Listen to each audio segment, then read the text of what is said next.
हर बार मैं ये सोचती हूँ कि दीपिका कक्कड़ मुझे और डिसअपॉइंट नहीं कर सकती है, और हर बार Deepika manages to prove me wrong by getting even worse than she was before. जब मैंने पहली पहली बार सुना था कि दीपिका की एक बेटी भी थी जिसे उसने छोड़ दिया था, तो उस वक्त मुझे ये भी पता चला था कि ये क्लेम एक दूसरी यूट्यूबर की तरफ से आ रहा है। तो मैंने उस पर बिल्कुल भी ध्यान नहीं दिया, क्योंकि सब जानते हैं कि इन्फ्लुएंसर्स आपस में कुत्ते बिल्लियों की तरह लड़ते हैं, तो एक दूसरे पे कीचड़ उछालना कोई नई बात नहीं है। मगर फिर नेहा फैजी के इतने सारे एक्यूजेशंस के बाद भी दीपिका का उसे लीगल नोटिस नहीं भेजना मानहानि के लिए, इस पूरे वीडियो में दीपिका का अनकंफर्टेबल होना, एक प्राची नाम की नई लड़की की भी एंट्री होना, और उसने भी यही बात बताई है कि दीपिका की बेटी है। Being my bestest friend was batchmates with Madam's ex back home in Jet Airways, and this story is absolutely confirmed that she has a daughter whom she has abandoned, and the daughter is with the ex-husband now.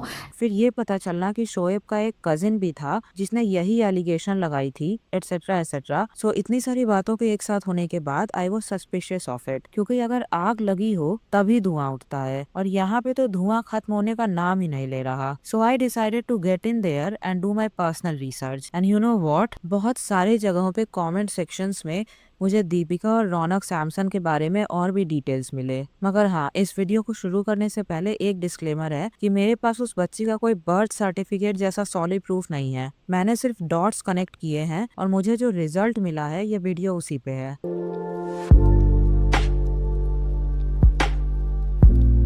तो ये comment थोड़ा लंबा है मगर बहुत important है, because ये पढ़ने के बाद ही मैं अपने प्रूफ्स दिखाऊंगी। It's true that she has a daughter from her first marriage. She and her ex husband were working as cabin crew in Jet Airways. They were high school sweethearts and used to live in Pune. While working in the Jet Airways, she got pregnant accidentally as they were a couple, boyfriend and girlfriend back then. Then she pressurized her ex-husband to get married soon. Their marriage took place in February 2009 and her daughter was born on 8 October 2009. She left her job for 2 years and asked her husband's twin brother to help her in entering into the television industry as he works in Viacom Entertainment. That's how she got into TV serials and started working as an actress. While working in SSK, she again got pregnant for the second time, but around that time, she was having an affair with the male lead. Then without informing or taking consent of her husband, she aborted the baby. Her husband got really angry because of it and felt cheated. After this incident, they used to fight a lot and decided for a divorce. She wasn't fond of her daughter as she was a special child and didn't want to take her responsibility.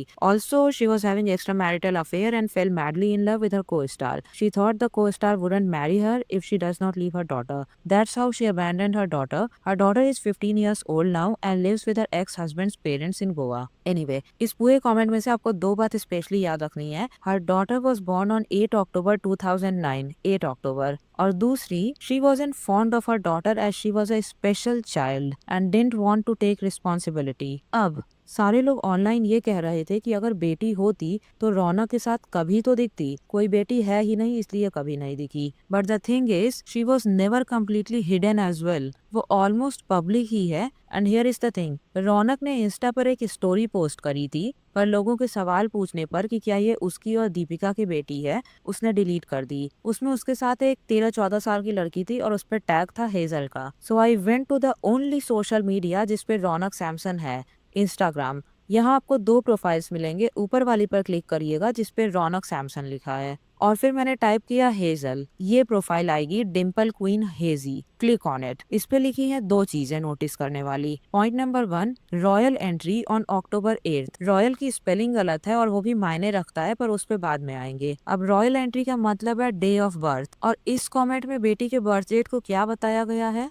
October 8। Now point number 2, उसके Insta bio पर spelling गलत है royal की, रोयली लिखा है, ROALY, और उसने अभी तक सही नहीं किया है उसे। This could be a symptom of dyslexia. अब डिसलेक्सिया कोई फिजिकल कंडीशन नहीं है, पर एक तरीके की मेंटल कंडीशन है जिसमें लोग स्पेलिंग मिस्टेक्स हमेशा करते हैं, उनके लेटर्स आगे पीछे होते हैं। इसके वजह से पढ़ने में बहुत मुश्किल होती है और होमवर्क्स वगैरह करने में भी बहुत टाइम लगता है। केस इन पॉइंट, तारे जमी पर पूरी मूवी ही ईशान के एकेडमिक स्ट्रगल पर बनी थी। इस कमेंट में क्या लिखा था, that she is a special child and Deepika didn't wanted responsibility, क्योंकि डिसलेक्सिक बच्चों को पढ़ने लिखने में बहुत प्रॉब्लम होती है। और एक रिसर्च के अनुसार किसी डिसलेक्सिक इंसान को किसी डिसलेक्सिक बच्चे को होमवर्क करने में या कुछ पढ़ने लिखने में 3 गुना वक्त लगता है एक नॉर्मल बच्चे से। एंड आई गेस दीपिका यही रिस्पॉन्सिबिलिटी नहीं लेना चाहती होगी। नाउ पॉइंट नंबर 3, मुझे देखने में ये दीपिका और रौनक का मिक्सचर लग रही थी, but maybe that's just me. खासकर जब दीपिका यंग थी और पतली हुआ करती थी अभी के कंपैरिजन में। दीपिका के इस स्पेसिफिक फोटो से वो बहुत सिमिलर लग रही है रियल लाइफ में। So maybe she is their daughter, क्योंकि बहुत सारी चीजें लाइन अप कर रही हैं। नाउ पॉइंट नंबर 4, मल्टीपल लोगों का इसी बात के बारे में बोलना और दीपिका का किसी को भी मानहानि के लिए लीगल नोटिस ना भेजना। अब बहुत लोगों का ये कहना है कि नेहा फैजी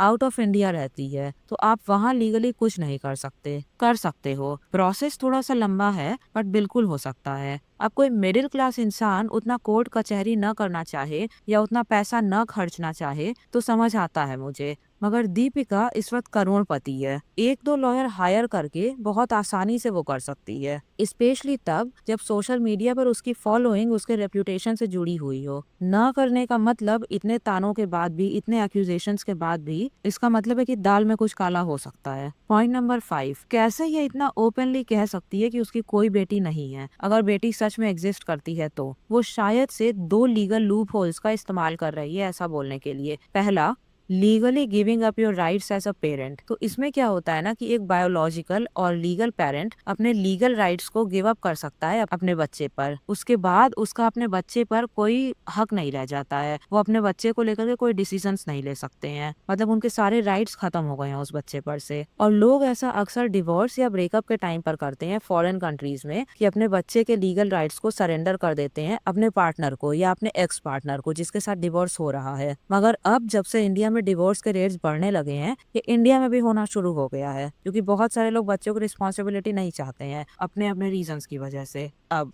अगर दीपिका ने अपने राइट्स सरेंडर किए हैं तो वो लीगली ऐसा बोल सकती है कि उसकी कोई बेटी नहीं है, and legally speaking she is not wrong अगर उसने वाकई में अपने राइट्स सरेंडर कर दिए हैं तो। और मुझे एक कमेंट मिला था जो यही कह रहा था, I know Ronak very well. I confirm the fact that Deepika has a daughter with Ronak indeed, but she legally disowned the daughter during divorce and she has absolutely no rights on her now. That's why she is saying it out loud that she doesn't have a daughter from previous marriage and claiming Ruhan as her firstborn. और दूसरा NDA, non disclosure agreement, ये लोग sign करवाते हैं किसी से ताकि वो इंसान कोई सीक्रेट्स न रिलीज कर दे उनके, और ये यूजुअली लोग पैसे देकर ही साइन करवाते हैं। तो मे भी जिस तरह से रौनक कभी कुछ नहीं बोलना चाहता है, हो सकता है उसने कोई NDA साइन किया हो in exchange of money. And my last point AKA point number 6, रौनक हर बार ऐसा ही बोलता है कि फॉरगिव हर जब भी उससे पूछा जाता है ऐसा सवाल कि उसकी कोई बेटी है कि नहीं दीपिका के साथ, लेकिन वो कभी भी ऐसे साफ साफ नहीं बोलता है कि उसकी दीपिका के साथ कोई बेटी नहीं है, सिर्फ फॉरगिव हर ही रिपीट करता रहता है। तो my question is, forgive her for what? किसी ने दीपिका के उस पर चीटिंग के बात के बारे में तो पूछा नहीं है जो वो उस चीटिंग के लिए फॉरगिव करने की बात कर रहा हो, तो फॉरगिव हर फॉर व्हाट? जब सवाल बेटी का ही है तो फॉरगिव हर भी बेटी के लिए ही बोल रहा होगा कि forgive Deepika for living her own daughter behind. These were the 6 points that I wanted to cover about Deepika and her invisible daughter.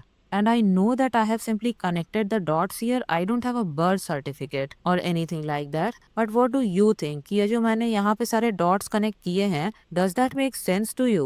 या ये सब कुछ बस कॉन्स्पिरेसी थ्योरी लगता है कि दीपिका की कोई बेटी नहीं है और आज तक के फैले हुए रूमर्स सिर्फ रूमर्स ही हैं? Give me your opinion in the comment section. And if you are still watching this video, please consider subscribing. And I promise to deliver similar content in the future as well. Until my next video, bye bye.